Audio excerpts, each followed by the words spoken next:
ప్రభునందు ప్రియులైన మీకందరికీ యేసుక్రీస్తు ప్రభువారి నామంలో శుభవందనాలు తెలియజేస్తూ ఉన్నాం. ఎడారిలో సెలయేళ్ళు అనే ఈ దిన ధ్యానము కొరకై స్వాగతం. మే 26. బావి ఉబుకుము దాని కీర్తించుడి. సంఖ్యాకాండం 21వ అధ్యాయం 17వ వచనం. ఇది చాలా వింతైన పాట. ఇది వింతైన బావి. ఇశ్రాయేలీయులు ఎడారి దారుల్లో నడిచి వస్తున్నారు. కనుచూపు మేరలో నీళ్లు లేవు.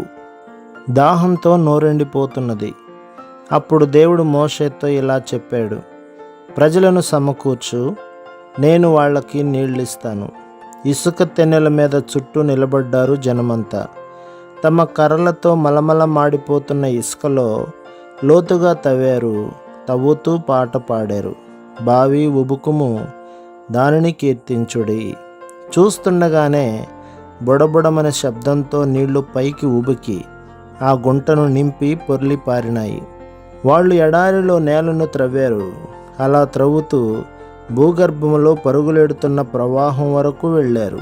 ఎంతో కాలంగా కంటికి కనిపించని ప్రవాహాలను చేరుకున్నారు. ఇది ఎంత మనోహరమైన దృశ్యం. ఆశీర్వాదపు ఊటలు మన జీవితపు ఎడారుల్లో మన కంటికి కనిపించకుండా ఎక్కడో లోతున ప్రవహిస్తూ ఉంటాయట.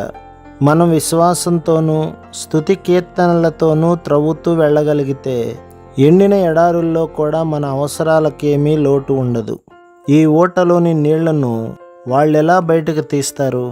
స్తుతి పాటల ద్వారా తమ విశ్వాస గీతాలు ఆ ఇసుకపై పాడారు. వాగ్దానాలనే దుడ్డుకర్రలతో ఆ బావిని త్రవ్వారు. మన స్తుతికి ఎడారుల్లోని ఓటలని తెరిచే శక్తి ఉంది. సనుగుడు అయితే మన మీదకి తీర్పు తెస్తుంది. ఒక్కోసారి ప్రార్థన కూడా ఆశీర్వాదాల ఓటల్ని విప్పే శక్తిని కోల్పోతుంది. స్తుతి తప్ప దేవుణ్ణి సంతోషపెట్టేది మరోటి లేదు. కృతజ్ఞతలు చెప్పగలగటమే అన్నిటికంటే కఠినమైన విశ్వాస పరీక్ష. నువ్వు చాలినంతగా దేవుణ్ణి స్తుతిస్తూ ఉన్నావా? అసంఖ్యాకంగా నీపై కురుస్తున్న కంటికి కనిపించే ఆశీర్వాదాలకై దేవునికి కృతజ్ఞతలు చెబుతున్నావా? శ్రమలలాగా కనిపిస్తూ వాస్తవానికి ఆశీర్వాదాలైన వాటికై దేవునికి కృతజ్ఞతాస్తుతులు చెల్లించే విశ్వాసం నీకుందా? నీకింకా అనుగ్రహించబడని దీవెనల కోసం ముందుగానే స్తుతించడం నేర్చుకున్నావా? విడుదల కోసం వేచి ఉన్నావా? నా హృదయమా, ఎంతో కాలంగా నీ విడుదల నీ స్తుతి పాటల్లోనే వేచి ఉంది తెలుసా నీకు?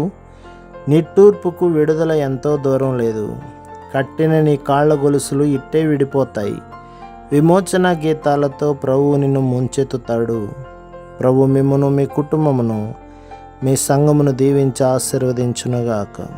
ఆమేన్.